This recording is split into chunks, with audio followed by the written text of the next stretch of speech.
And for those who enjoy this channel and would love to support us financially, please feel free to hit that donate link. We'd greatly appreciate it. God bless. It's all yours, SFT. Hey guys, it's Standing for Truth, and we are live tonight. We have an exciting one. We've got TJump and John Maddox. They are going to be debating intelligent design. Both of them, they're not strangers to debates. They're both really good at debates, so we can guarantee this is going to be one to remember. We're going to have really flexible opening statements, no more than 10 minutes. And then we're going to jump into discussion for about 45 minutes, followed by a couple quick closing statements just to wrap things up. And as usual, a question and answer. So anybody in the chat has a question they want to ask one of the debaters, please tag either myself or praise I am that I am, and we'll be sure to ask your question. Before we go into the openings, what we'll do, I think it's fair to give each debater just a quick intro to kind of tell everybody who they are, what's going on at their channel, and so on. We can start with TJump. TJump, thanks for joining us tonight. Yeah, thanks for the invite. I'm TJump. I debate theists and debunk pseudoscience stuff like intelligent design. Wink, wink, nudge, nudge. That's good enough. My YouTube channel is youtube.com/TJump. About all you need to know. Awesome. Thanks, TJump. And John, over to you, brother.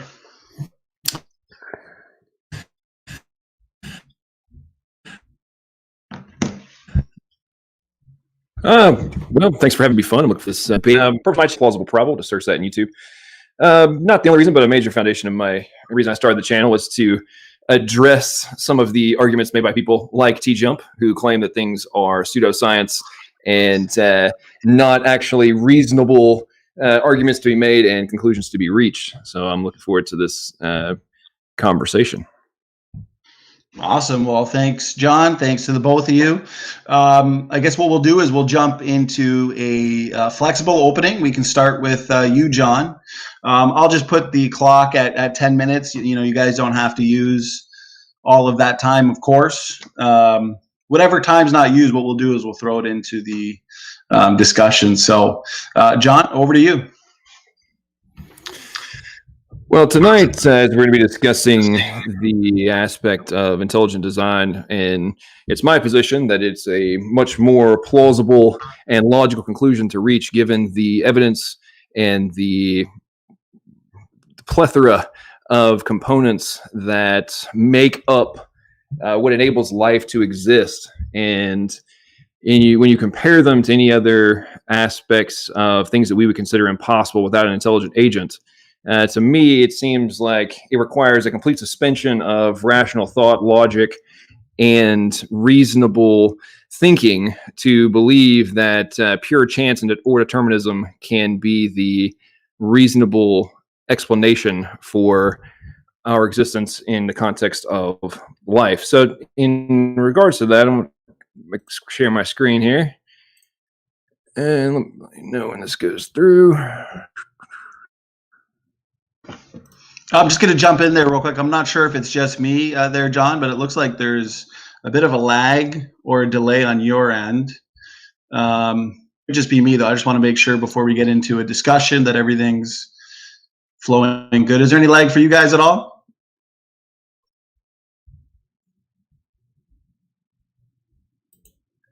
Yeah, what kind of a lag was coming through? Lag, yeah. So unless, yeah, John, usually your audio lag or video lag?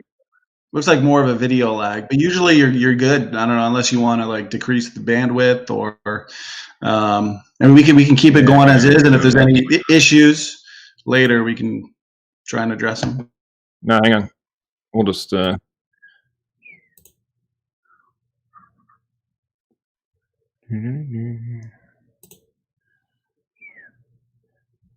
right, does that change anything up a little bit? Maybe slightly better, yeah. Okay.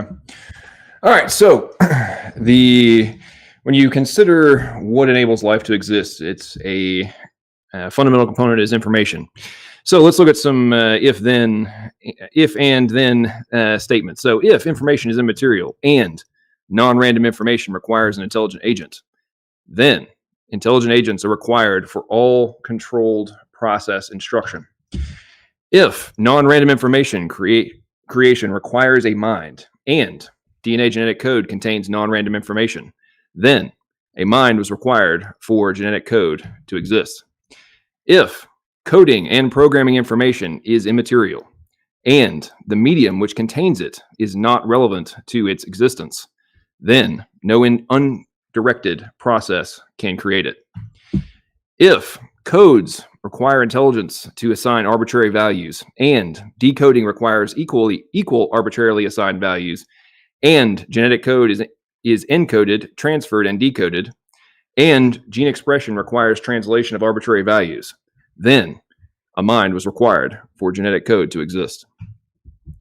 If programming requires if, then, else logic rules, and syntax, semantic, and pragmatics are required for its execution, and biological cells contain all of these and tools for execution, and no other programming would happen by chance, then an intelligent agent is required for the initial programming.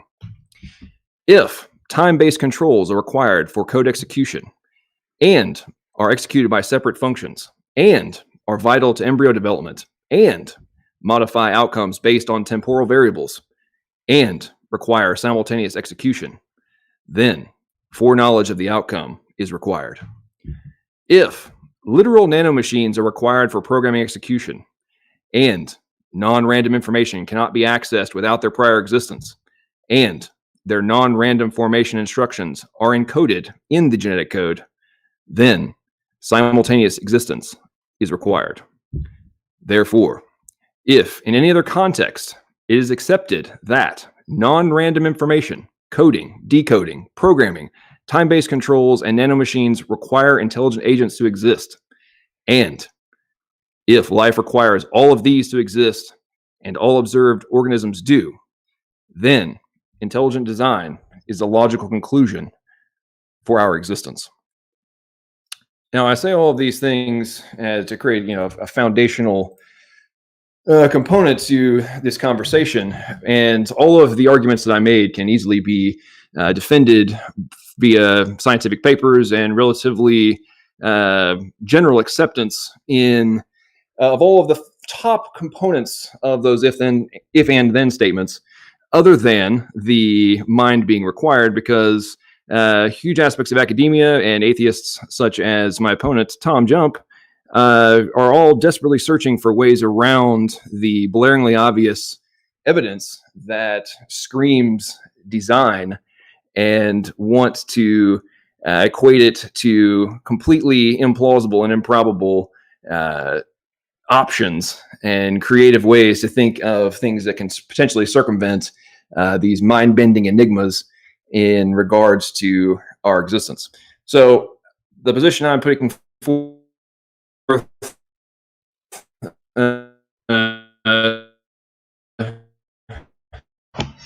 Yeah, John, the audience is that if real quick, I stopped your time. Don't worry. You're just having moments of where you kind of sound like a robot, as in the audio is glitching slightly. I'm not sure if it's good to get this all sorted out before the discussion, I guess would be the point. We'll stop cam for right now. Okay. Is that modifying it at all? Sounds good now. Yeah, I'll look out for it though. Okay. Anyway, the ultimate point I'm making is there are very few individuals on this planet that if you made direct comparisons to a lot of the technologies that exist inside of our bodies and enable life to exist, in any other context, you would be considered out to lunch to claim that they happened by accident or by frozen accident or by pure chance. And which is why I wonder, in regards to things so vital, important, and fundamental as our very existence, why there is such desperate attempts to remove that basic logic from the equation in terms of our presence and consciousness. And I'll yield my time. Awesome. Well, thanks so much for that opening there, John. We appreciate it. We'll hand it over to Tom. Go ahead. All right. Yeah. Thanks for having me on, Standing. Thanks for John for being here and Praise for doing whatever Praise is doing. So essentially the topic tonight is intelligent design, and is it actually a thing? And the answer is no, it's not a thing. And we can tell that very simply because evidence is whatever we can use to differentiate between what's imaginary and what's real. And I can imagine that being designed. Well, that can't tell the difference between what's imaginary and what's real. Or that's really complicated and I can think it's designed. Well, that can't tell the difference between what's imaginary and what's real. To tell the difference between what's imaginary and what's real, you need testable predictions. You need to be able to say, if my hypothesis is true, then I can predict something we don't know yet, do an experiment to confirm that prediction, be like, you see, I have a reason to believe that what was in my head as a hypothesis is actually a description of the world. Science can do that. The abiogenesis theories that science are working on, which aren't directly related to evolution, all of those make testable predictions, which we have made significant progress on. So we have significant evidence of the abiogenesis being purely natural processes. For example, RNA on clay. Like many intelligent design proponents like to say that, well, we need information, and information can only come from minds. Well, no, we've actually literally seen information being formed on clay from natural processes with no mind involved at all. So we just literally disprove their argument with observation. Like we've done it. We're done. Information can happen on its own. We're done now. There are also tons and tons of testable predictions we've made across the spectrum of abiogenesis. For example, just picking up the paper, the phys.org recent one that was published March 16th, 2020, scientists have discovered the origins of the building blocks of life. Woohoo! So we've actually discovered how proteins can form in this paper that was published few weeks ago. Woohoo! And here's another great example of newscientist.com, the first life, the search for the first replicator, where it just lists all of the progress since the 1960s to 2001 and dozens of papers that have been published showing discoveries in the origin of life research that have made testable predictions, which have been confirmed, which show that the naturalistic hypothesis is the one that is supported because we can make testable predictions. Does it answer everything? No. Doesn't need to, just needs to answer one thing. If we can say, here's one thing we don't know, and if my hypothesis is correct, here's the answer to that one thing, and we get it right, that's evidence. So in 2001, there was a process that yielded RNA enzyme called R18, which could stick 14 nucleotides, building blocks in RNA and DNA, onto existing RNA and using another RNA as a template, so self-replicating RNA. So we can use natural processes to create information and then self-replicate. We know RNA can form on clay. It's another example of it just forming on its own with no human intervention. And this site I listed, the newscientist.com paper, can just list dozens of them. You just go through one at a time and say, here's another testable prediction, which was made by the natural hypothesis, which is evidence of the abiogenesis. As far as I know, intelligent design makes no testable predictions. It's just imaginary. I can imagine complex things being designed by a mind. Well, that's fantastic. That's not evidence. I can't imagine natural processes designing things or creating this complicated stuff. Great. That's an argument from incredulity. What you can imagine doesn't matter. The only thing that counts as evidence is novel testable predictions. If we can create a hypothesis and say, if this hypothesis is true, then I can see this result. And then if we do a test and confirm that result, that's evidence. And the only side that has that is the naturalist side. So we have lots of evidence and you have none. You're just essentially using your imagination to imagine a way that's easier for your brain to understand, which reality just doesn't care. And we can use the exact same fallacious intelligent design argument to argue that natural processes do it. For example, we've never seen a human build a galaxy or a universe or a solar system. We've seen natural processes that do those things, but never a human. So if we want to say the universe is kind of like a galaxy, well, it's more reasonable to conclude that actually natural processes do those and not minds, because we've never seen a mind do anything like that. The same thing applies in both ways. It's just an argument from analogy and doesn't work for either. It's just a useless junk argument. So we know information can form on its own in natural processes. The natural hypothesis is consistently making testable predictions, which are confirmed in the laboratory over and over and over again throughout every single year. And there's absolutely no evidence that supports intelligent design. So as far as I can tell, and as far as all the scientists can tell, the only hypothesis that is actually credible is the naturalist hypothesis, which is why in the Kitzmiller versus Dover trial, where intelligent design was put in a court case, in a federal court case, it was ruled to be junk because it's not actually a reasonable hypothesis. It does nothing. makes no predictions. It has no clarity. It doesn't explain what the intelligent design information actually is. There are scientific definitions of information, but those exist in matter. So there's no such thing as information that only exists created by minds. It just doesn't exist. There's no such definition. In physics, information is just anything that has properties to it. So crystals have information, matter has information, electrons have information, rocks have information, everything has information. So based off all the scientific definitions, information is everywhere, whether it's human or not. So again, there's just nothing that supports intelligent design. It's just a made up hypothesis that has no basis to conclude it's not just imaginary.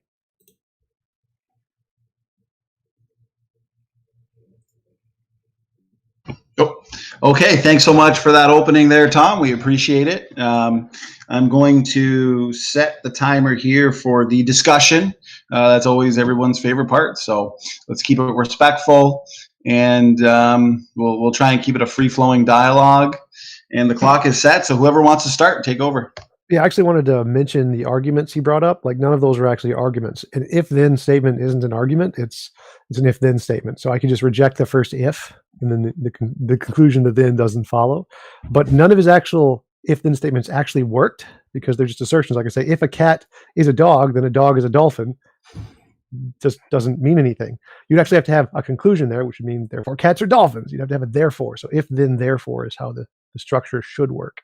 But none of his actual conclusions followed from any of his premises. So like he said, if certain kinds of cells require, I forget the exact wording he used, then it requires a brain. Well, that's just not the case. Like, you could just say, yes, we can just grant it requires this kind of complexity process, but I can just reject the then statement and say, no, that's false. So nothing about his argument actually worked. It's pretty much nothing, just gibberish as far as I can tell. Like, it'd be better to put it into a premise conclusion format. Tom, I apologize for you apparently not having the knowledge to understand the significance of the points I was making and the thens. Those are my assertions. The other ands are things that are recognized in. No, none of that was. Okay, you bring one up. Bring one up. Hey, I let you talk, man. You gonna shut up and let me? No, I want you to. Are you letting me? No. Can you share screen? Can you share screen? I want you to share screen so I can see it. Oh, well, hang on. I'm going to respond to what you said. Some of the things you said. Yeah, absolutely. But and then I will. I'm happy to go down that rabbit hole with you. So first off, your RNA world stuff, RNA on clay, all the information being formed. Okay, so that's actually been dramatically dismissed for a variety of reasons. One of which that the RNA they did get to form did it in a very pattern-based structure. And in case you weren't paying attention in some of my if-then statements, I specifically designated things in relation to biology as non-random, which everybody knows that the things that enable coding execution and syntax, semantics, and pragmatics are the result of non-random information. And in conjunction with that, your whole argument about, oh, there's all this other information, all these different things. Yes, but they don't prescribe outcomes. And I have no idea what you're talking about right now. Like, what? So, for example, most stuff in physics is determined. Like, so you're breaking up. You're breaking up. I can't hear you. Oh, here, I'm going to jump in real quick there. John, you're breaking up pretty good there. What do you? But like I said earlier, John, John, I'm just gonna. So you're breaking up pretty good there. We want Tom to be able to hear and understand, what you're saying, the arguments you're putting forth. Typically, there's no issues on your end. Did you want to try and leave the stream and then jump back in, or just do? Because we just want to make it a smooth dialogue. All right, perfect. Just to avoid dead air, yeah, for the audience. So next Friday, we're going to have Jordan on here again. He runs the podcast Reasons to Doubt, the Atheist podcast. He's a nuclear engineer. He'll be debating Bill Morgan, creation versus evolution. So make sure you stay tuned for that one. And hopefully John can Jump back in I'm here, back. John. How we I'm doing? wondering if everybody at home is sucking up bandwidth in my neighborhood. It's possible. Am I still breaking up? No, we can hear you fine now. Okay. Okay, so yeah, so my last question was, I have no idea what anything you're saying is regarding. So, because my argument for RNA on clay is that information can form on clay. Like most of physics is determined; it's not random. There's some parts of physics that are random, so that really doesn't help your case at all. Yes, clay is determined, and how chemicals interact on clay is also determined. So RNA forming on clay is determined.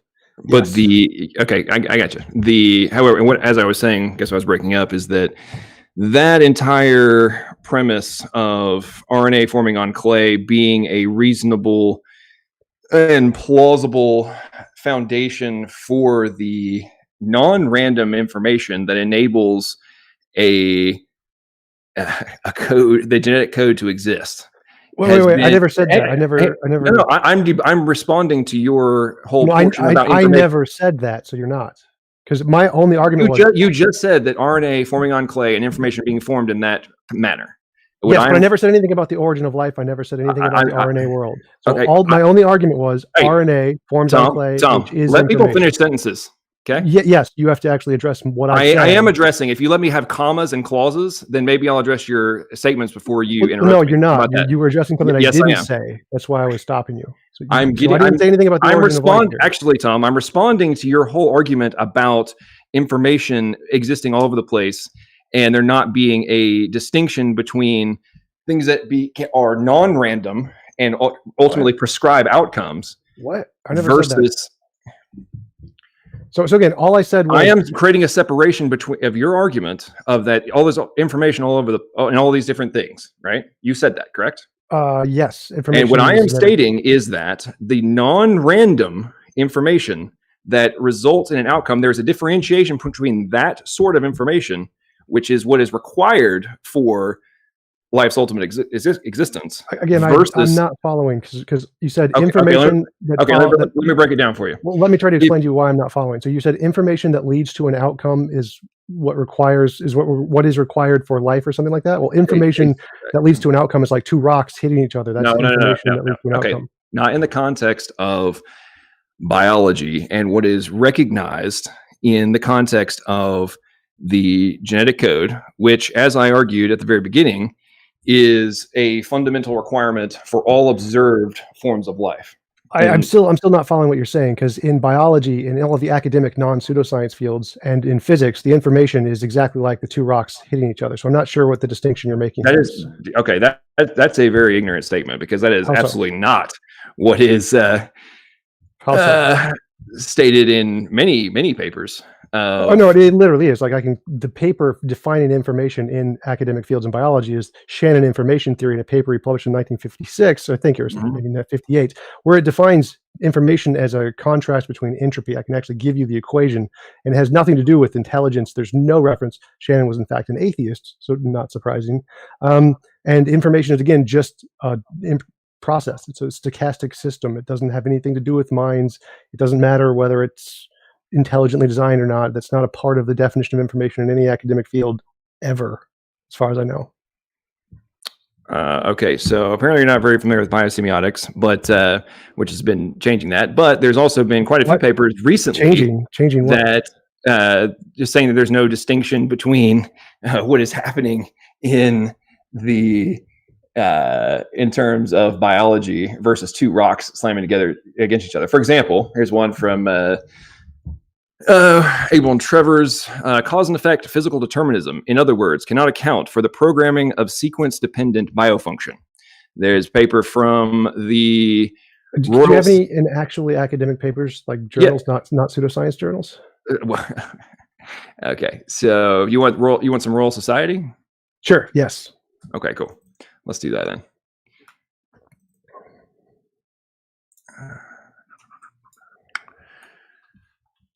Okay.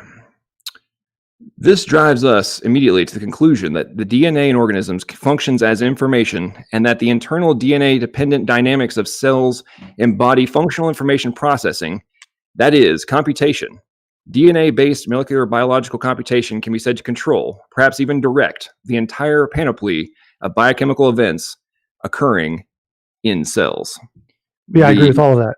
So, Okay. Okay. So is it your position then that the information in the software, the source code that is enabling us to have this debate right now, is it your assertion that there is no difference between that type of information and two rocks slamming together? No, information as defined in chain information theory is a change in entropy. So No. I'm asking you from not from a purely philosophical perspective. That's in your not opinion, philosophical. I'm asking you a direct question. I Do understand. you think there is any difference in the origin of the information that is required for this conversation to be happening right now? Sure, yeah. The origin of the information is different, but the information is not different. They're still both just information. What is required for the origin of the information that is enabling us to have this conversation? Electricity. Wires. No. What's the original source origin of the source code? Humans designing machines. Okay, and what do humans have to have in order to do that? Minds. Okay, so if what enables us to have this conversation requires minds, and the genetic code has if then else functions. Well, no, that's not that are not purely as a result of baseline chemical reactions. Well, they are. That's if then statements are not required. Minds are not required to create those. Those happen in nature all the time. In fact, there's a certain kind of fungus that has tons of those. There's no mind at all. It creates its own. But it has the source code that enables the if-then functions. So you just said that a biologically existing there are none that already had that already had the crystals do. Crystals have if then else statements. Yes. No, they do not. Yes, they do. That's a proven fact. We can demonstrate that in like 5 seconds. They have they do not have non-random pattern formation. Yes, they do. That's literally what a crystal means. It's a non-random pattern formation. That's literally what a crystal is, non-random pattern formation. Okay. Like what? Okay. So do you even understand how the syntax, semantics, and pragmatics works in DNA? Yes or no? I'm not exactly sure what you mean by those terms because those are not terms used in biology as much. Those are kind of abstractions. Okay, so there's plenty of. So I guess you actually haven't read as many papers as you think you have because there's more than a few that discuss the detailed semantics, syntax, and pragmatics. I mean, yes, but those are not technical terms. Those don't exist in biology. Those are abstractions, like saying that. Like there's a that there. Yes, there is. It's not actually a term in biology to refer to a specific process. It is an abstraction of a set of processes, like a heap. Like that is a heap. A heap isn't actually a thing that is defined in physics. It's a collection of stuff. Okay, well, I think you need to go back and read. I know this for a fact. Because, I don't think you do because I do. I absolutely many papers specifically on the context of the linguistics and the semantics and the pragmatics.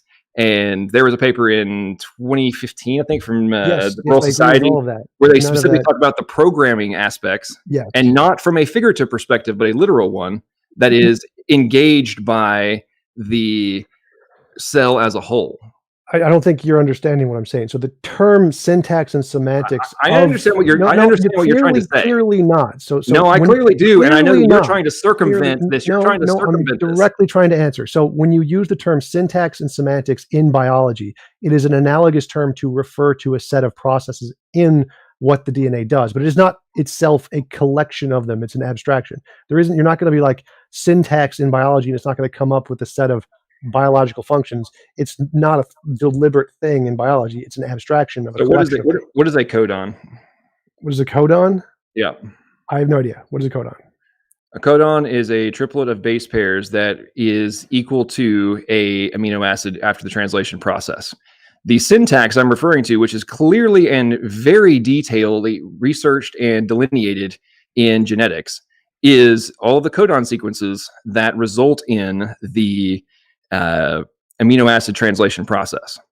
Now, do you even know how genes are expressed? Do you know the process by which? Wait, go back. So again, syntax in the sentence you just said is again an abstraction. It's not a deliberate thing in biology. If you Google, Yes, it is. no, it's not. That's not how the word syntax works. Yes, Like- it does. In this context, yes, it does. No, that's literally wrong. So just the word syntax, what it means is it is a relationship between systems. It's like a connected system or order, a union of things, but it isn't a deliberate this union. This union is not a syntax. A syntax is just an abstraction of connected systems and unions. It doesn't refer to a particular kind of a thing. It's an abstraction by definition. I don't know what you're even saying. I think you may need to Google that, man. A syntax. I'm looking at it right now. A set of rules for or an analysis of the syntax of a language, the branch of linguistics that deals with syntax. Now, in the context of the genetic code, your syntax is the 64 different possible codon combinations, which equal the 20 amino acids. That is the syntax. Then you have semantics aspects of that, which are executed via methylation and other epigenetic factors, which alter the outcome of the core data. Now, in the context of a code, what is your definition of what a code is and how it is actually processed? What are the components that are required for a code? I'm just going to go with the Google definition. So what is your argument here? I just asked you a question. What is? I'm going to go with the Google definition. You want me to Google it for you? Code. No, I want to know what you think it is. I go with the Google definition. I'm just going, code is whatever Google defines it as. I don't actually know a strict definition for it. Code definition. System of words, letters, figures, or other symbols to substitute other words, letters, and etc., especially for the purposes of secrecy. So the reason I'm asking you if you actually have any knowledge of biology, in spite of what you keep claiming, I don't know. Do you actually know how? Is there an argument coming? Yeah, there is. And we're setting a stage. Do you know how a gene is? I'm not going to answer any more do you know questions because it's a waste of time. Show me the argument. Like, I know more than you about literally everything. So just tell me the argument. I want to know if you know. I don't care what you want to know. Tell me what the argument is. Tell me what the argument is. All right. So for a gene to be expressed, there are a plethora of different functions and nanomachines that are required for it to happen. But in the transcription process, and going back to Shannon information theory, what's the steps? You have encode, messenger channel, decode. Right? And there's two different syntax that are required on both sides for the decoding process. So on the genetic code perspective, you have codons. It is then transcribed into mRNA. It is then taken to a ribosome. I'm getting to the point, bro. Just shut up and listen. I'm still not saying it is then translated into something that is more gibberish. This is not gibberish. This is actually a argument. This is one of the greatest enigmas of biology. So let me finish. Yes, something we don't know is called an argument from ignorance. No. So I know there's lots of stuff we don't know, but that's not evidence for design. How did you get this to design? I'm getting there. If you'll stop interrupting. You've done like 5 minutes. Like when? It takes me 30 seconds to articulate an argument. Okay, so arguing existence is a little bit more complicated than 30 seconds. Really? Now, okay. Well, if your mind is that narrow, then no wonder you're still. No. I can take your argument and just rephrase it in like 30 seconds. Stuff is complicated. We can't explain it. Therefore, design. That's your argument. Okay, let's rephrase. You're in the stuff is complicated part right now. Could the Morse code exist without a mind? Yes or no?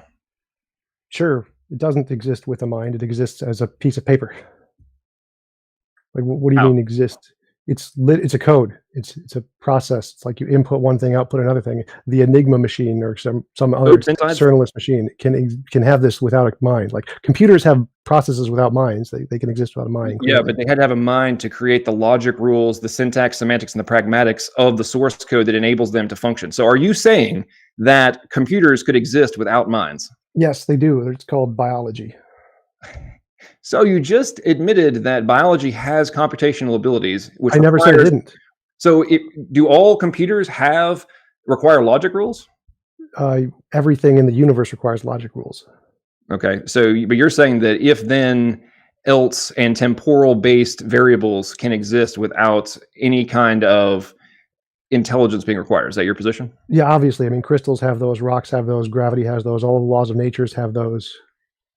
So you're saying that rocks can somehow execute other things that are based on different time requirements. Is that what you're saying? Yes, crystals grow at a specific time intervals. They don't No, instantly. I'm saying pop into you're saying they can. You're saying that rocks can build other things Yes, by, that's what by crystals. themselves. That's what By crystals themselves. do. They build. Let's talk about basic rocks. Can Yes, they build things crystals other than are rock. other than copying themselves? Can they build other things Yes, by themselves? What? Yes, rocks, when they collaborate with other minerals, build new things. That's what rocks, because rocks is just a combination of minerals, and so if you focus on a specific kind of mineral, it builds that new mineral. If it comes into a different chemical reaction, it builds a different kind of a mineral. I mean, this is not hard. Like if you take a proton and it hits a neutron, it builds an atom. If you take a proton, put it next to another proton, they repel. That's an if-then statement. If neutron, build proton. If proton, repel. That's an if-then statement. And you're saying that they controlled whether or not those protons hit. No, they didn't control anything. So that is the key variable to what we're talking about in terms of what's happening in biology. Well, biology is the same. Biology is just, again, a versus chemical uncontrolled process. actions. Biology is the same. It's just an uncontrolled chemical process. Like, I don't know what you're saying here. You think it's uncontrolled? Yes, it's literally just a chemical process. What is an enzyme? It's an enzyme. What do an enzyme enzymes is an do? enzyme. So And what do they do? They alter chemical reaction outcomes. Yes, just like any chemical. That's what all chemicals do. So, like, if you add bleach to a chemical reaction, it'll make a different chemical reaction. It'll alter the chemical reaction. So physics does control things like that, just like in any chemical reaction is controlled by the chemicals in the reaction. So there's nothing spectacular about that. Yeah, so, but again, they're being you're breaking up again. Separately from chemical. Say it again. Am I still breaking up? Say something.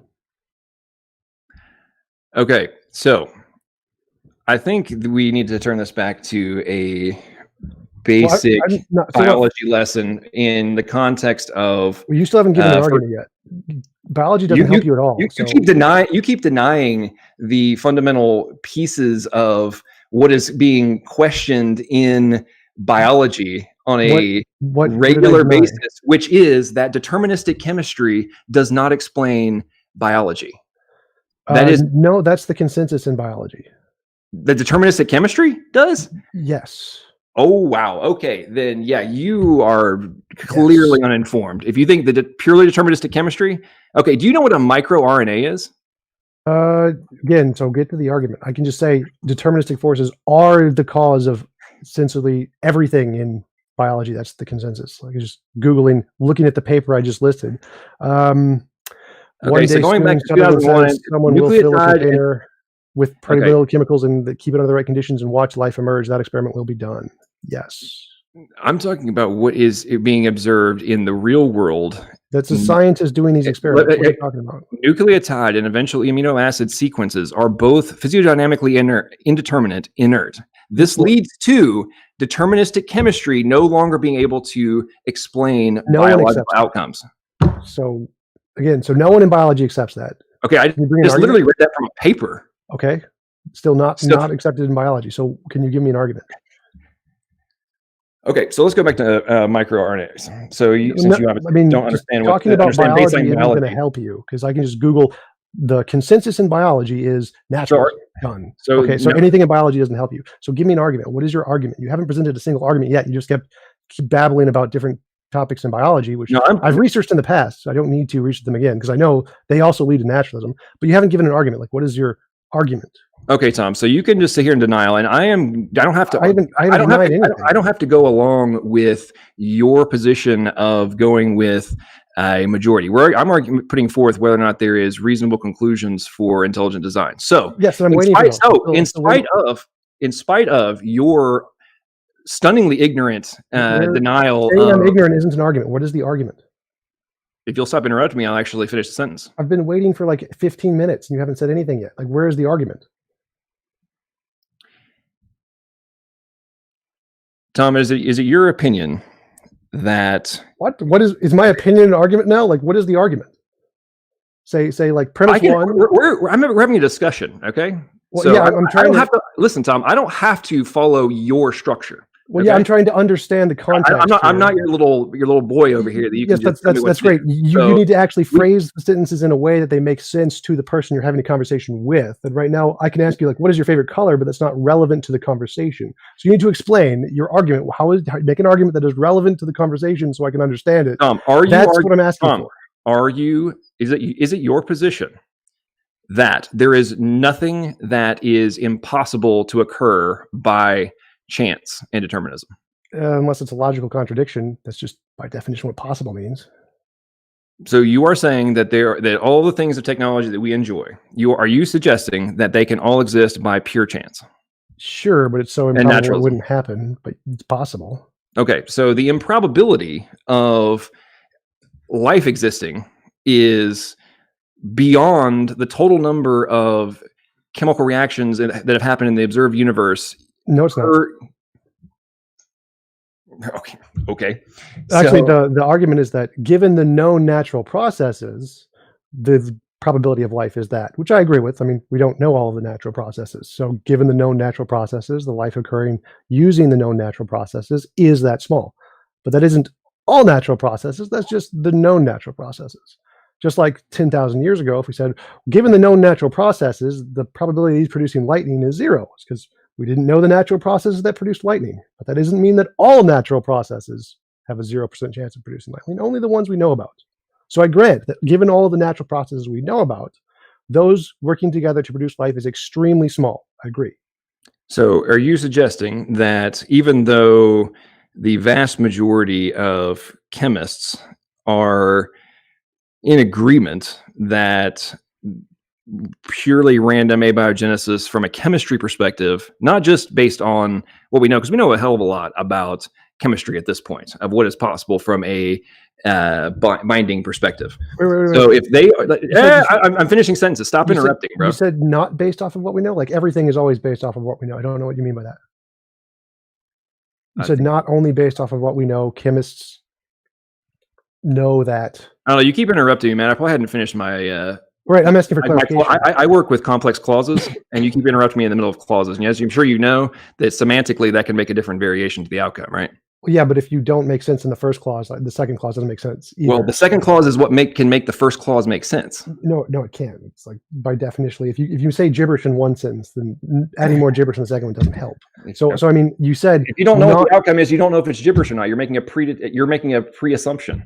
You made a statement. You said okay. Anyway, using things we don't know. What do you mean? Using more stuff than what we know? Everything we do is based off of what we know. So how can we use stuff not based off of what we know? It doesn't make any sense. Okay. We're going to have to go to a response and rebuttals. Otherwise, I'm done with this conversation because I'm somebody who doesn't even know what my end point is and obviously doesn't have enough knowledge of biology to actually even have a reasonable conversation about this.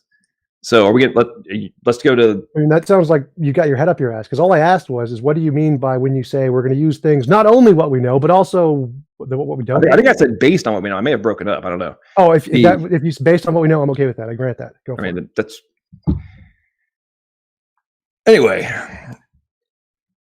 You're saying that chemists are using what we know to. So anyway, based on what we know of chemistry, and we know quite a bit, and at some point there is a root of what is possible just based on chemistry, right? There's only so many different ways things can bind and different processes that can be executed. Only given known things. Like you can't say there's a base to what is possible given everything. There's only a base to what's possible given what we currently know. I understand that, but the point I'm making is at some point there is a ultimate base of what is possible. Sure. Correct? Somewhere. Okay. Right. So anyway, the point I'm making is there are quite a few folks who have in the origin of life research field that are circling back around to the requirement of frozen accident being the only reasonable and plausible explanation because of what they now know extensively of chemistry, is that the syntax requirements and there have to exist, and the proteins required for their execution, the data execution, is so stunningly improbable that it is no longer plausible to think they can happen purely by random chance. Granted, but only given the things we know. So that doesn't tell us anything. And again, that comes back to the point I made at the beginning, a few minutes ago, was at some point there is a root. And at some we're point, nowhere near that. Per you. Per everyone in science, because by definition, science doesn't give us access to that kind of information. It never says we're done and this is the root. It always says there could right, which is more. why I go back to the things you kept interrupting me on, is when we actually look at the observed outcome of what is life and the simultaneous processes that are required to be executed on the molecular level to result in the components that enable life to exist. Unless you are willing to conclude that all of these things can happen simultaneously, when the improbability of even one of them happening at all, let alone all of them happening simultaneously, and the whole term is coevolution these days, is so mind-bendingly improbable that you're suspending the plausibility component of what usually constitutes a scientific theory. Like, hey, yeah, cool. There's something that's there's a minuscule probability this could happen. However, when you look at all of these other variables in context, it's not plausible. So let's go on to something else. But in the context of what's plagued academia and people such as yourself, you are all looking for ways to avoid an intelligent agent being the ultimate root when it actually solves huge amounts of the conundrums that people are facing, which is things such as, like, in nanotechnology now, I don't think anybody would actually think that the nanotech that's being created by synthetic chemists would ever happen by accident and without an intelligent agent directing it. And those technologies are pathetic in complexity compared to the components that enable life to exist. So if you wouldn't think that the ones that humans are building would ever happen by accident and without intelligent agents, why is it reasonable to conclude that ones that are exponentially more complex did? Testable predictions, that's why. So the first thing is that intelligent design doesn't actually solve anything. That's why it's not accepted in science. We're not trying to avoid an intelligent designer. If it was a hypothesis that made testable predictions, we'd accept it like any other. That's all you have to do to be valid in science, is make testable predictions.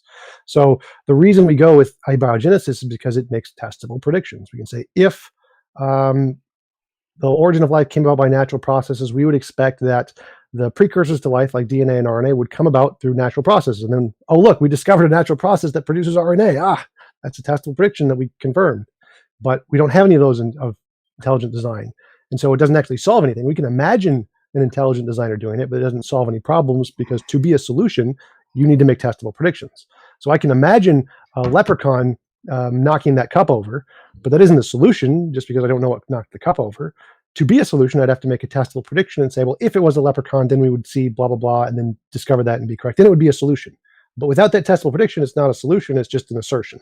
So intelligent design is just an assertion until you make testable predictions, which is why we go with abiogenesis, because it makes testable predictions, which have been confirmed, hundreds, thousands of them every year in papers all over the world. That's why we go with that one and not design. Now, we're not trying to avoid a designer. We don't actually care if there's a designer or not. You just need to provide evidence, which is testable predictions, and you haven't.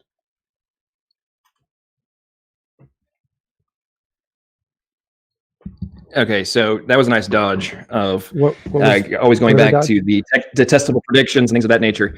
That we're talking about a deduction based on the evidence of technology. So the evidence I'm putting forth is that we have coding, which nobody in their right mind would actually, and it's a relatively established premise in linguistics, that outside of the code that makes up our genetic code, no other syntax, semantics, and pragmatics have ever been devised by a non-intelligent agent.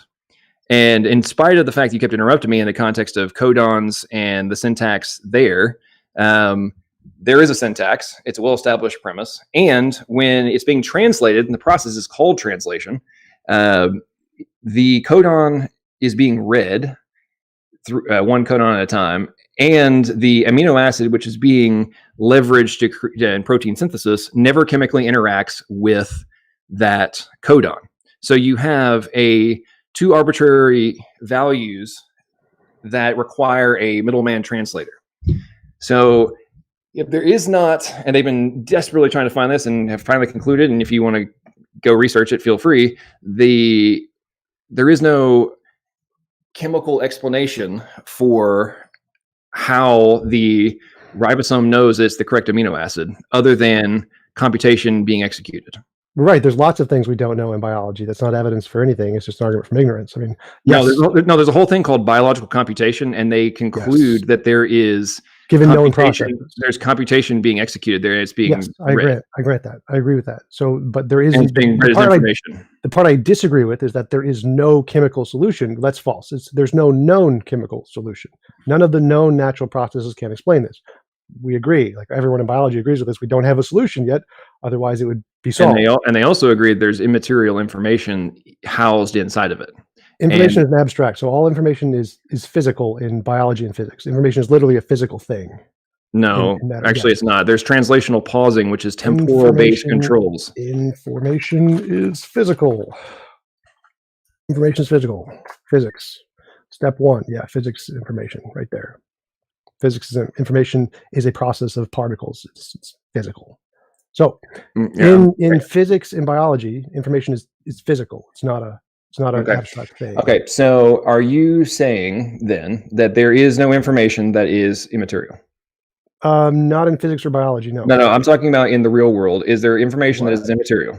Using the abstract colloquial answer the question. Is there information that is immaterial? I am answering the question. Using the abstract made up definition by humans, yes. Using physics, no. It doesn't exist in physics or biology. Okay, so is the information that is currently housed on your hard drive, is that physical or immaterial? Physical. No. It's literally on a hard drive. A hard drive means it's made of stuff. It's literally physical. Yeah, the information. Okay, if you write on, let's break this down.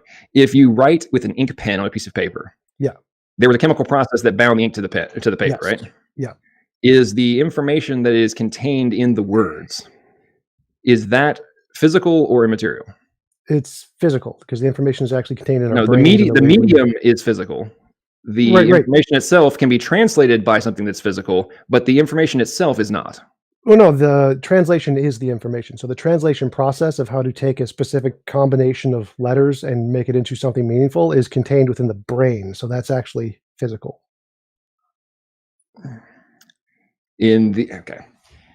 Well, you have a extraordinarily materialistic mindset, and there's a huge percentage of the planet and academia that would disagree with you in the context of information being immaterial.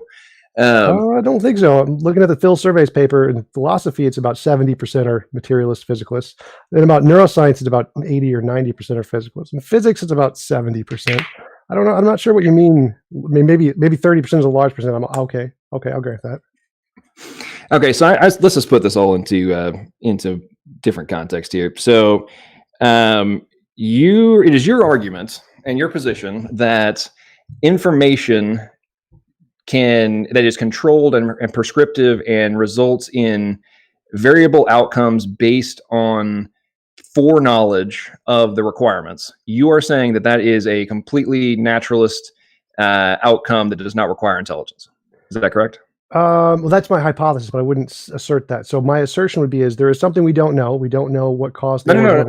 That's not what I asked. I asked in the context of technologies that we currently engage in, and logic rules and things that require foreknowledge of the outcome in order and require the logic rules to have been implemented prior to the execution.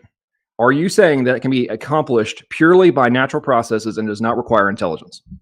Well, no, I'd say those do require intelligence but I'd say intelligence are physical. But you're saying computers require intelligence as far as we know. So okay. So my point is that if in life,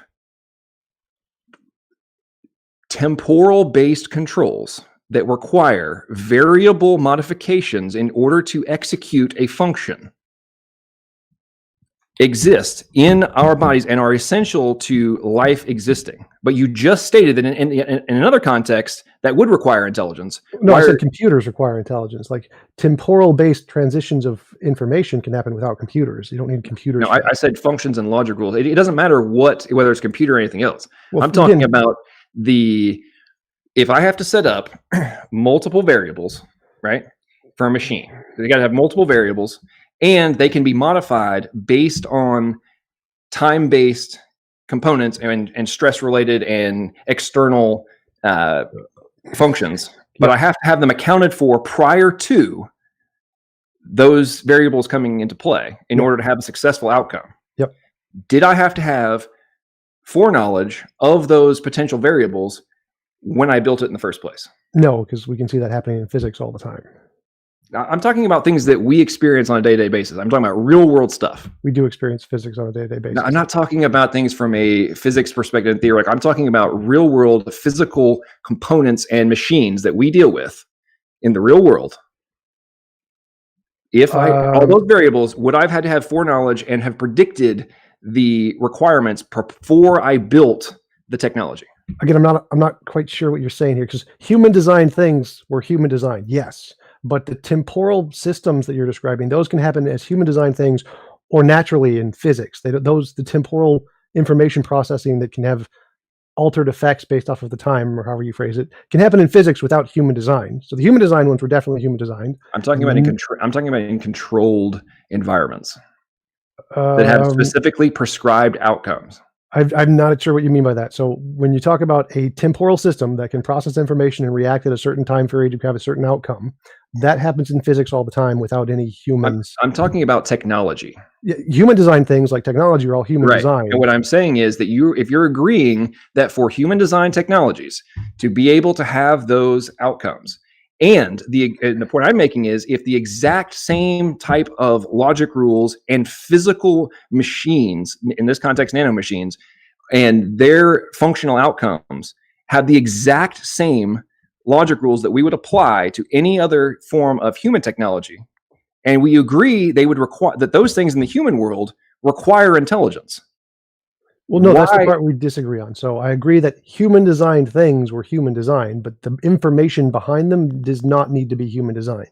So there are information of the if-then statements, as you put it, or the time interval statements. All of that can exist naturally without any human design. In human design, they only exist with human design, but those same things, the same kinds of processes, the if-then statements and the information processing, exist in things humans didn't design also. So yes, I mean, cars and computers aren't going to pop out into nature because there's no natural process to make those. But the information used to produce cars and information in computers and things is just used by nature to do other things. Like the logic systems, that's a part of reality. It's just a part of the universe. Everything in the universe has a logical system to it. We choose to build cars, whereas nature builds universes and crystals and solar systems and tornadoes. Okay, so the reason I'm talking about this in terms of biology is, and this is why I was asking your knowledge of things as simple as gene expression.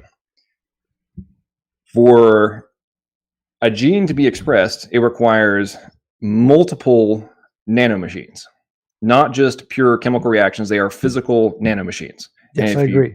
Okay, so one of which spins at 100,000 revolutions per second. I agree. I agree. No, the flagellum, that's totally different than we're talking about. Okay. That's nothing to do with DNA transcription. Okay. But so yes, I agree. It's complicated. There's lots of machines involved, lots of coding. Yes. Okay. So if those machines are required for the expression and the execution of the sequence information that is housed in the DNA, and it requires additional other separate components to all work in unison to have the desired outcome. And there are known things such as like the chaperone proteins, which actually alter what would be the normal chemical reaction outcome, both physically and chemically, alter what would be just the standard undirected outcome. 10 minutes. How can you take the position that those types of executions in biology are any different than the things that we're talking about on the macro level and things of human design technology? Because of testable predictions. Like if we have any No. event, that's literally the answer to your question. Like, why would I conclude that the information and the complexity of the cell is not human designed as opposed to being, and why do I prefer natural processes? Well, the reason is because testable predictions. If we have two hypotheses, like what knocked over that cup, maybe it was a squirrel, maybe it was a bird, and we want to conclude, well, which hypothesis is the one I should believe? Well, they're both hypotheses that could potentially explain the cup knocked over. Well, which one should we prefer is the one that makes testable predictions. If it makes testable predictions where you can confirm in a lab and the other one can't, well, we prefer the one with the predictions. And the one that makes predictions is the abiogenesis one. Like we make tons of them all the time. And they're confirmed. Intelligent design makes none of them. Like it's definitely possible that the cell could be designed. That's not impossible at all. Of course it could be designed. But is there any reason to believe that? No, we were just making an argument from an analogy. You have a good hypothesis, but if you don't have any evidence to back it up, then it's just a hypothesis. So you need, again, some way to verify in the world external to our imagination that this thing is in fact a designed as opposed to caused by natural processes. We have that for the natural processes. We have the testable predictions. We have nothing for intelligent design other than arguments from analogy, which are, again, just mental. They don't actually show there's, because to count as evidence, again, you have to show there's a difference between imaginary and real. Just using imaginary analogies. So real machines are, that is evidence. And the sequential code base that is required for their existence is real evidence. A code base and a language that has syntax, semantics, and pragmatics is real evidence. Now, whether or not you want to accept that it could all just exist through natural processes is up to you. But the improbabilities are so mind-bending. But the implausibility of a code base which requires nanomachines in order for it to be executed, which are now being agreed need to have existed simultaneously and to have quote unquote co-evolved in order for, it's the ultimate chicken and egg problem. If you're now going to extrapolate that out to the most complex things that, I mean, they're now coming to the realization that the cell has machine learning capabilities. Yep. And is being able to write new functions on the fly, but is using nanotech that makes the best things that we've come up with look like a joke. But yet none of that's evidence. Those are all observations. Those aren't evidence. Observations of basic evidence. Just because we can't recreate it in the lab, that actually speaks to how complicated it is and why the probability of non-controlled chemical functions and executions and processes being the result of, I mean, that's a joke, man. To actually think that, you can think that all you want, and you talk about living in imaginary land. That is living in the imaginary land of yes, it's a hypothesis. That's how hypotheses work. The difference is that a hypothesis of an imaginary being doing it, which we have no basis of, versus a hypothesis of a probabilistic natural process, which means at least it has some probability of doing it. The some probability is better because it actually has some demonstrable capabilities in the real world, whereas the imaginary being has none. Like saying that it was designed by a designer is no different than saying it was designed by a magical pixie unicorn. There's no evidence to any of those things. You have to actually provide the evidence. I mean, you said it's complex. Yes, it's complex. So again, and let's not go down the philosophical rabbit hole of the watchmaker analogy, but I really don't understand how, let's say we have a time machine, we go back and you left your cell phone and somebody found it a zillion years later. Are they actually going to think that your cell phone was not designed by an intelligent agent? Well, the correct path is to say, we don't know what caused this thing. Is it a designer or is it natural processes? When you look at, if you took apart a cell phone that you found and nobody knew what they were, and you looked at it, do you actually think that people looking at a cell phone and it taking it apart, cell phone, we know cell phones are designed. So pick an abstract object. I'm talking, if we go back in time. No, I understand what you're saying. No, that's not going abstract. Circular reasoning to use a cell phone. So if we come up to a complex object, we don't know that a sane. We know a cell phone was designed, so I'm going to say a cell phone is designed. But if we come up to an object that we do not know was designed, and it's a complex object, anyone who includes design is an idiot. The only reasonable conclusion is we don't know what caused this, and so we should make hypotheses. Was it design? Was it natural processes, and then we make predictions. And we say, if it's natural processes, we would expect to see X, Y, Z. If it was design, we'd expect to see A, B, C. And we look to see which ones we discover. And the ones we discover, that's the correct hypothesis. Okay. So again, if I dropped a printed out piece of paper with the we already know source, design, hang on, so with the source, with the source code of YouTube's in front of you, you don't necessarily know what that language is, but would you immediately conclude that it was written by somebody? I already know it's designed because I already know it's a human design thing. Okay, so if everything else that we would again, you'd have to pick an example of something that isn't at some point. Well, you're the one that's denying that anything else outside of what we already know and we have observed and seen somebody design is the only thing that can be reasonably classified as having been designed by an intelligent agent. So what I'm saying is that if you are creating a set of blinders and refusing, and it's like, okay, we have no idea who invented the first wheel. We know it was a human. However, we didn't see them. Therefore, that human mustn't have existed.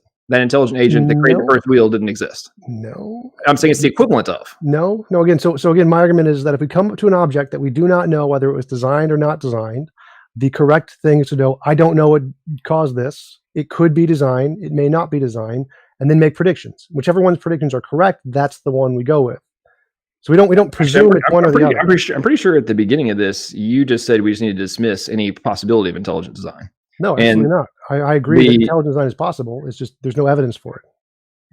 And the point I'm making is, again, would the genetic code is a code. It has the genetic code is complicated. We don't know how No, it's not complicated. It is a code that also is complicated. Yes, it is a complicated code. It has multiple variable options. Yes. It allows for temporal controls. It allows none of that's evidence. Functions. Yes, none of that's evidence. That's just here's something we can't explain yet. So what caused it?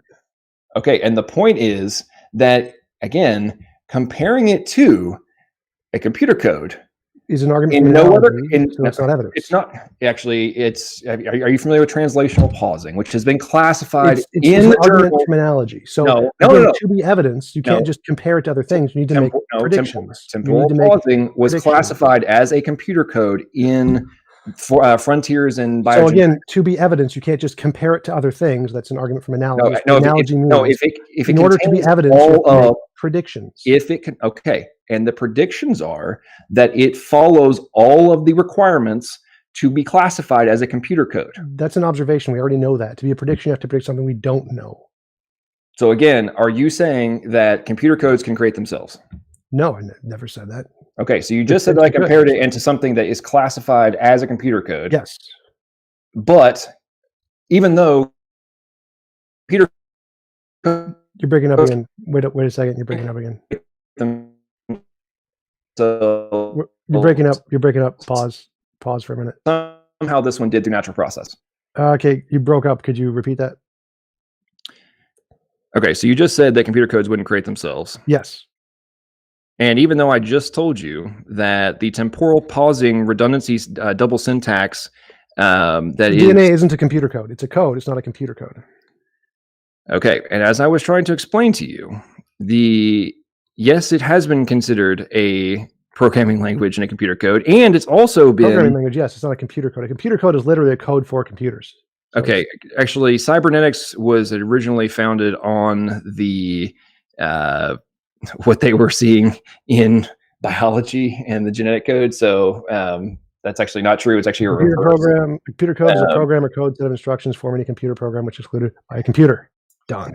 So again, can a computer, the logic rules that enable a computer? You're breaking up again. You don't have to be. You're breaking up. Wait. You broke up again. Repeat that. Yeah, I heard you. I'm gonna get on my phone. Hang on. I'll be back.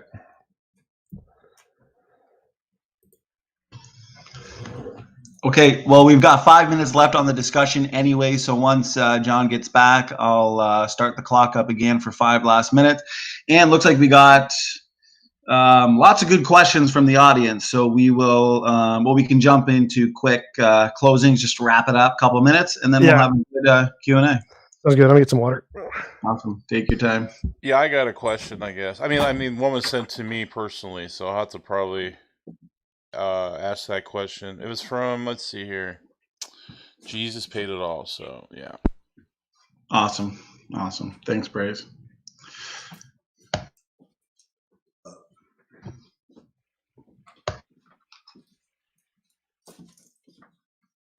Look at Tom's freaking chair there. Gosh. He could debate for 10 hours without a sore back or sore neck with that thing.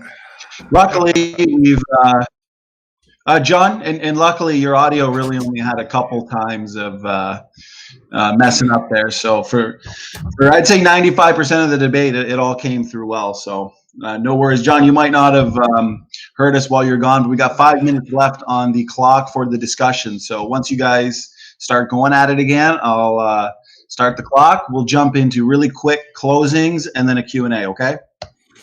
Okay, so I think where you left off was the information required to make a computer code, like the if-then statements, is also required in DNA. And my position is those if-then statements also are in everything in the universe. And so, you can make them with natural processes. You don't need a designer to make if-then statements. Okay. So as actually where we left off was I'd asked you if computer codes could create themselves. You said no. Yeah. And then class said that it is being... Actually, they might be able to in the future. They can't yet.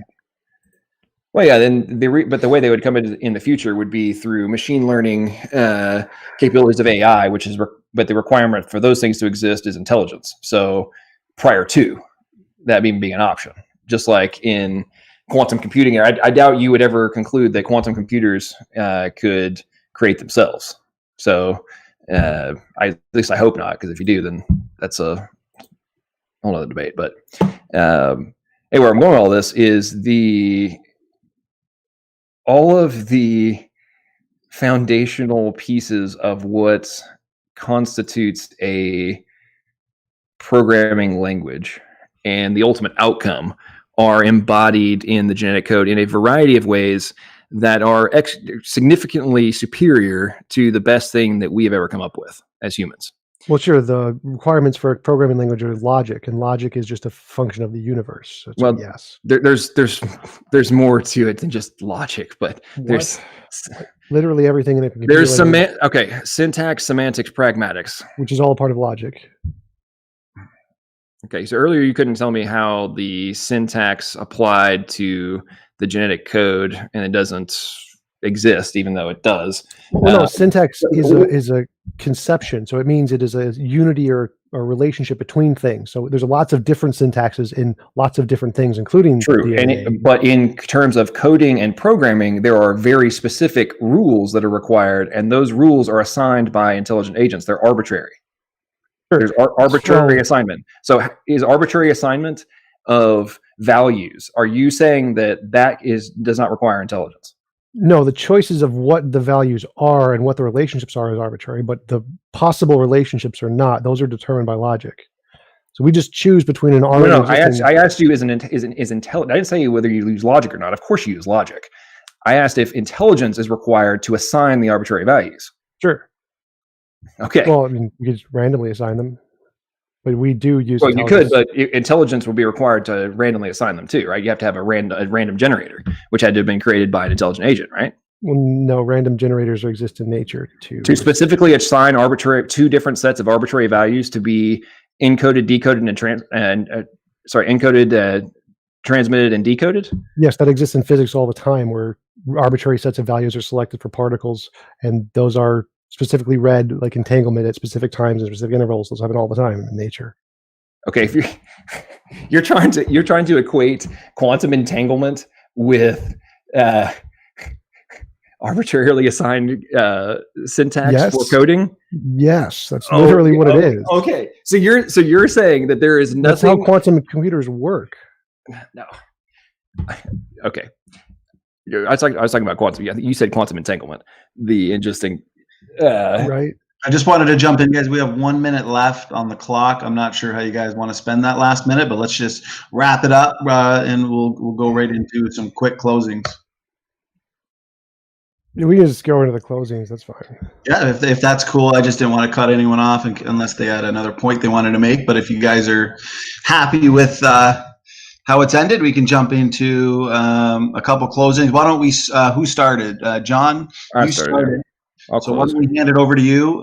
Take a couple minutes just to wrap up your thoughts, and then we'll go on to Tom. All right.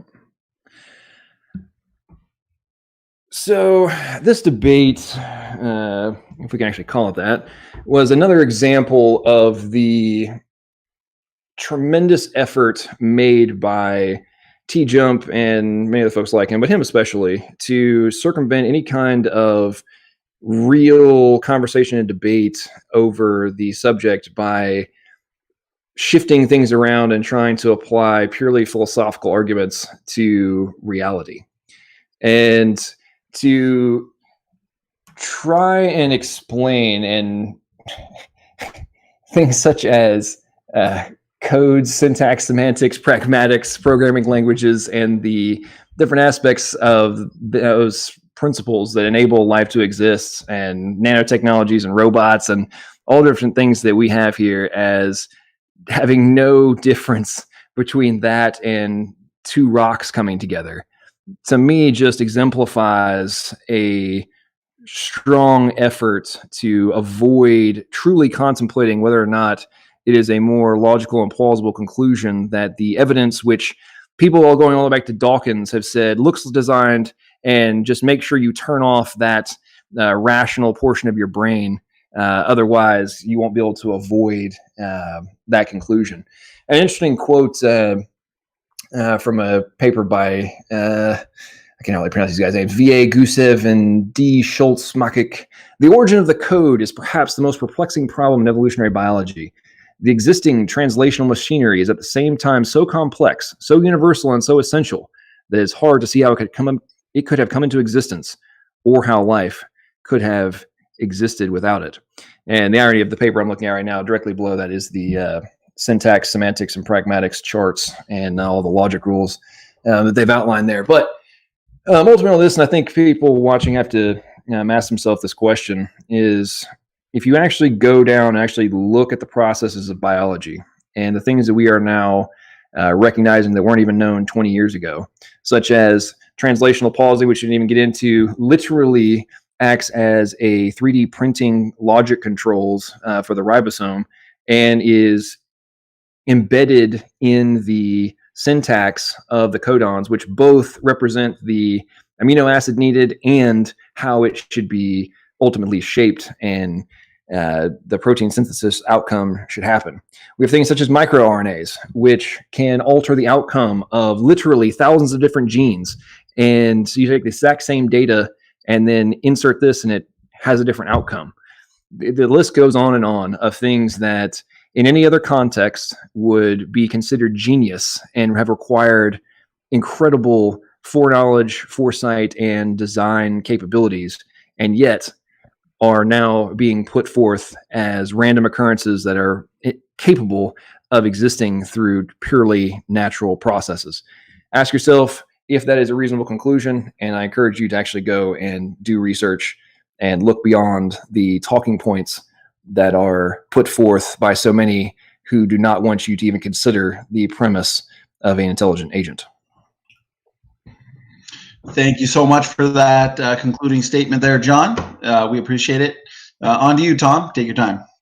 Yeah, all right. So I'd just like to start with the definition of an argument from an analogy fallacy. An argument from analogy is a special type of inductive argument whereby perceived similarities are used as a basis to infer some further similarity that is yet to be observed. That last part there is the most important, yet to be observed.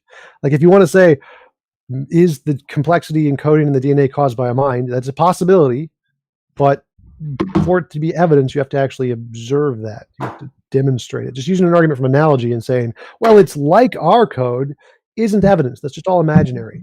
For something to count as evidence, you need some way to differentiate between what's imaginary and what's real. And science, that's what science does. Like debates about ID are just a waste of time. As P.Z. Myers articulately put it, science is settled in the lab. If you want to actually do science, go to the lab, and you can just prove this in 5 minutes if you want. Make testable predictions, confirm them correct, and you have evidence for ID. That's all it takes. Science doesn't care about analogies or philosophy. The irony of what he said is I'm not using any philosophical arguments. I'm just straight up asking for evidence. Demonstrate it in the lab or you've got nothing. And he has done none of that. All he said is argument from analogy, argument from analogy, argument from incredulity, argument from ignorance. Like, we don't know it, therefore designer. Oh, it's really complicated and we do really complicated stuff, therefore designer. Or, oh, we've seen design stuff and we do design stuff and it's kind of like that, therefore designer. Like, that's an argument from analogy, an argument from incredulity, and an argument from ignorance. None of those are evidence. We know none of those are evidence. We've known those are not evidence since the time of Plato and Aristotle and Socrates because they don't work. That's why we use science. Science says for something to be evidence, demonstrate it in a lab. If you don't do that, you have no evidence. Just saying it's kind of like the stuff we do isn't evidence. You need to make novel, testable predictions.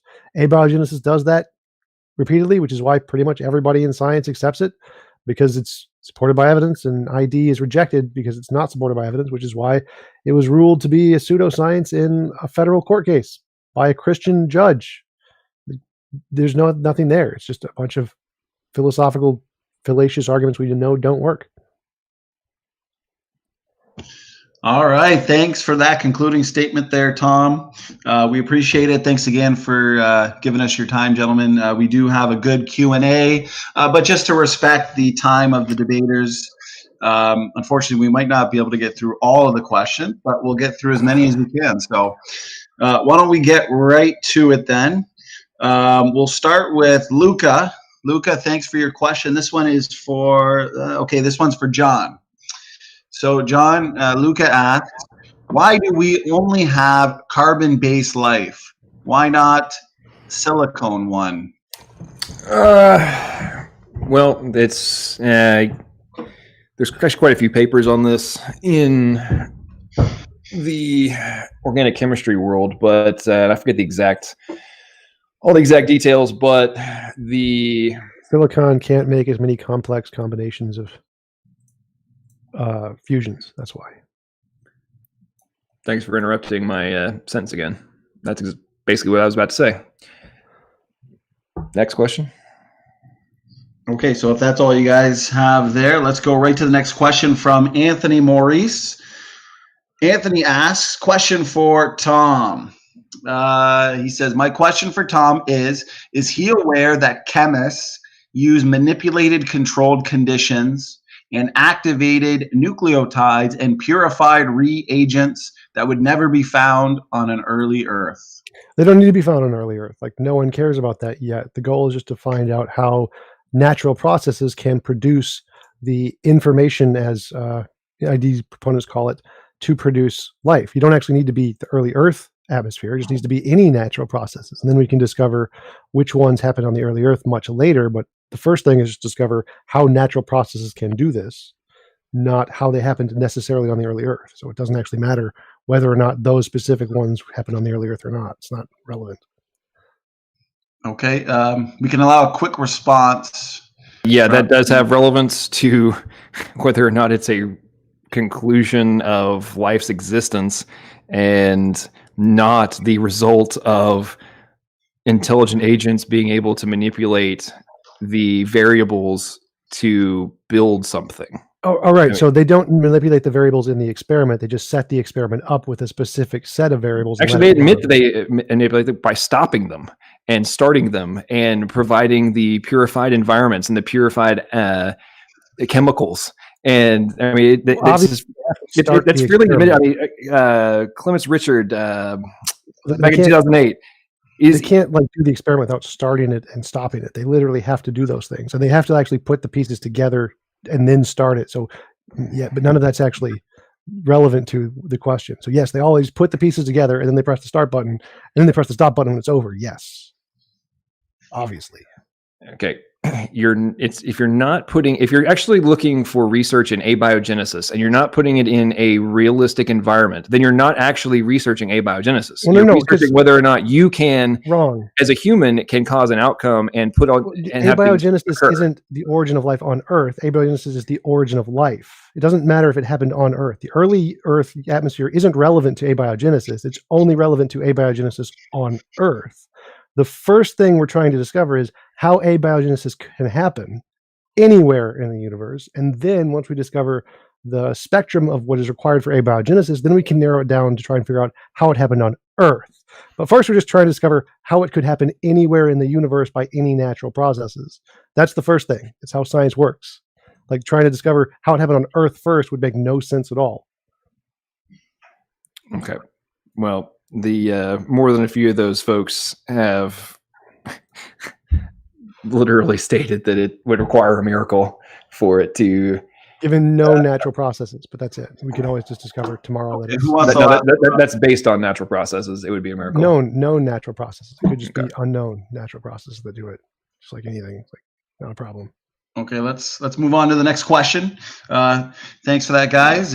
Like I said, it's been a very lively discussion. The chat, everyone is enjoying. So let's keep her going. We've got Call Me Emo. His question is for John. I'll read it word for word. Thanks for your question, Emo. He asks, if all minds we know of are the product of biological brains, and brains need bodies to build stuff, are you implying that your designer is also a biological entity? Take your time, John. Not necessarily. I mean, with the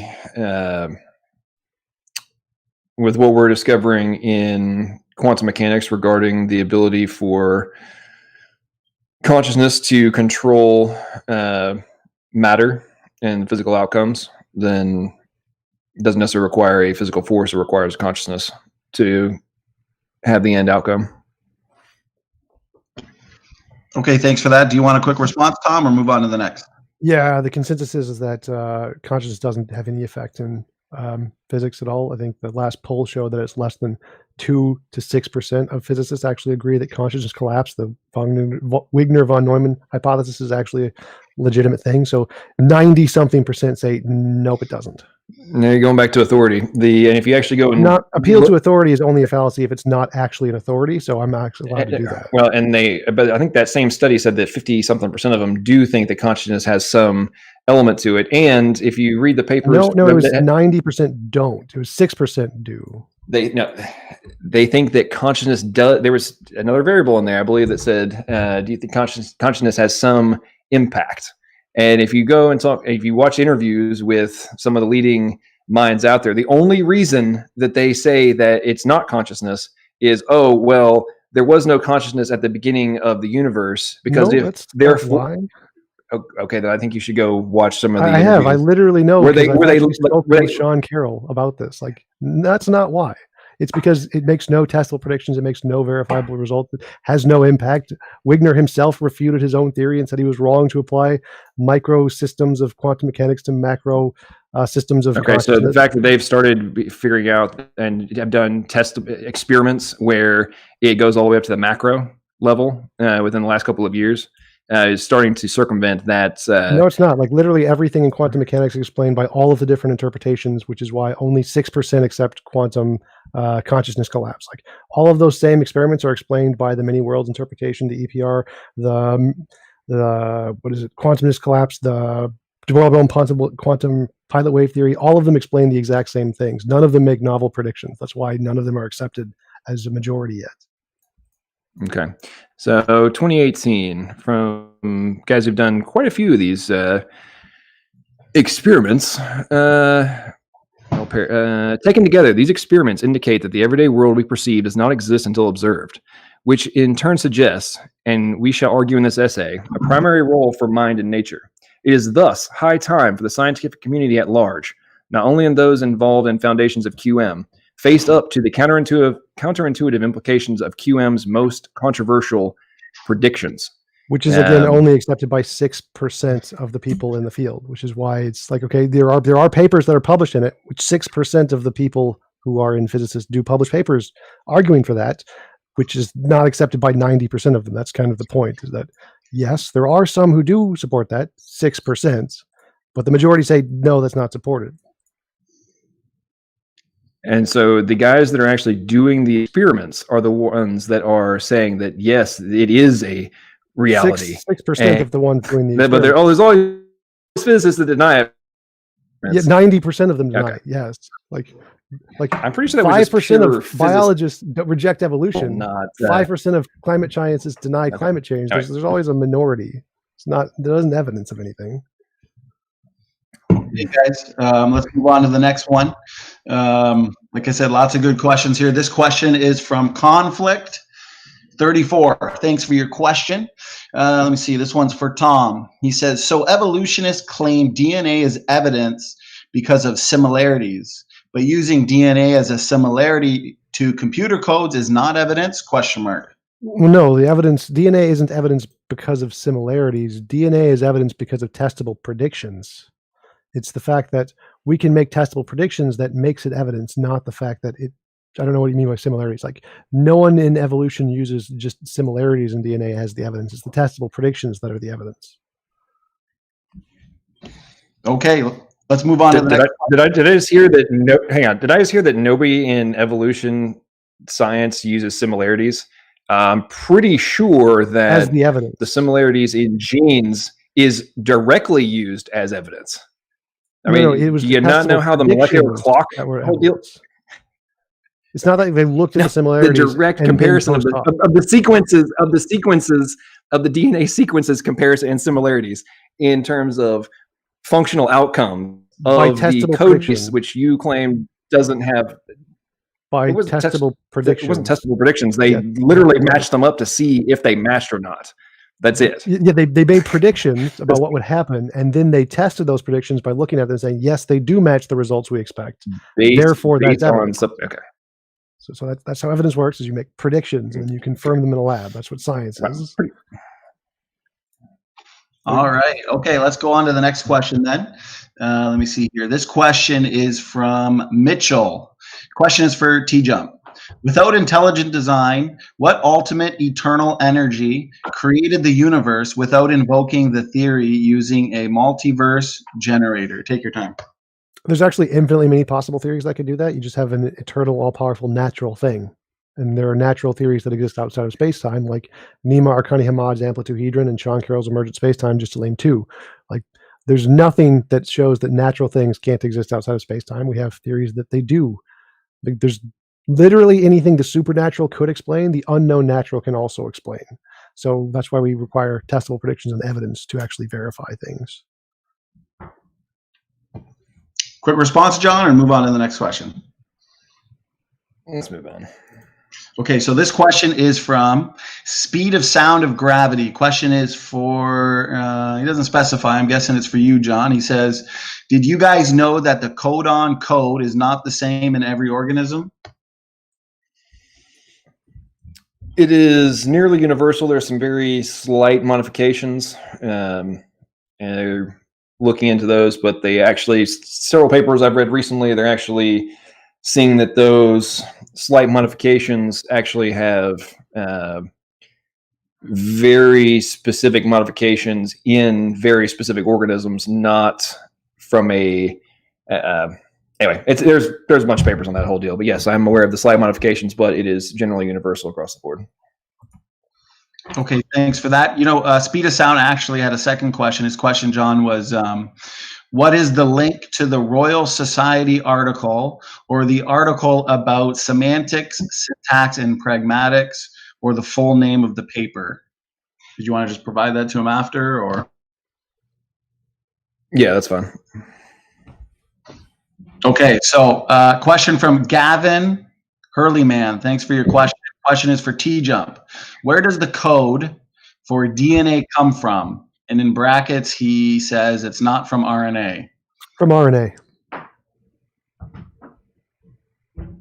Okay, let me see a couple more questions here. Question from Jesus Paid It All.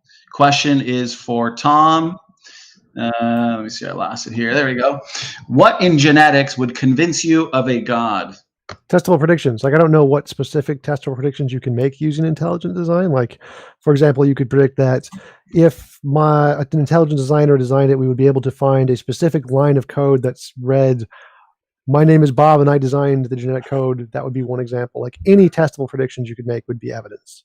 Like, that's a really weird example, but just testable predictions. That's all you need. Well, I'm going to respond to that one.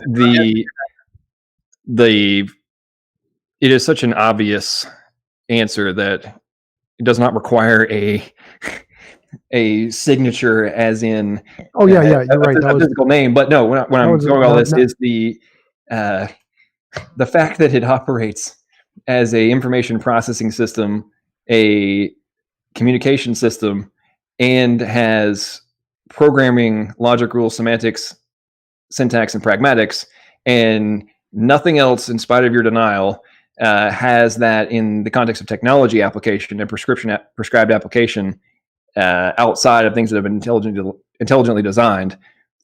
That is the evidence that's required, and you can either accept that or deny it. It doesn't change the fact that it exists.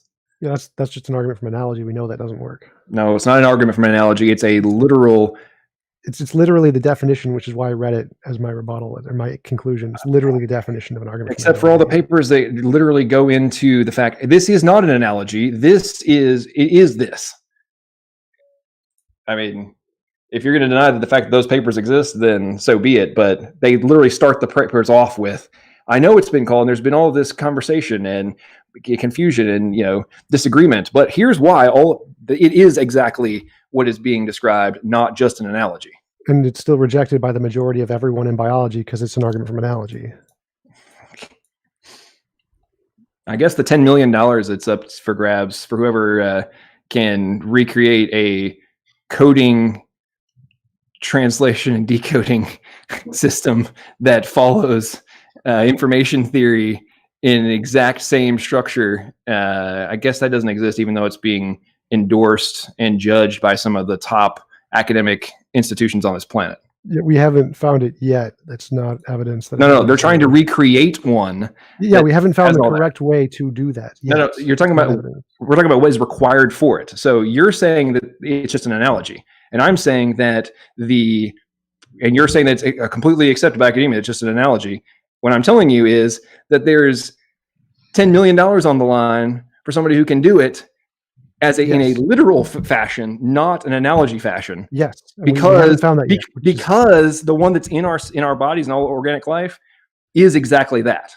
Well, no. So that is, again, that's an argument from incredulity. We haven't found it yet. I'm not the one being incredulous. I'm talking about what they are saying. That it is no longer an analogy. It's a literal. It's still an argument from analogy. Literal, not analogy. Literal, not analogy. Is that not computing with you? No. You're not getting it. So the fact that we haven't discovered a solution to this problem yet isn't evidence it's not an analogy. So that's an argument from ignorance. We don't know something yet. Therefore, you can't do that. You can't go, we don't know, therefore. I don't think you're following what I'm saying here. I'm pretty sure. No, I think you don't, because what the prize is for is to create a system that can do exactly what ours does. Yes, I agree with that.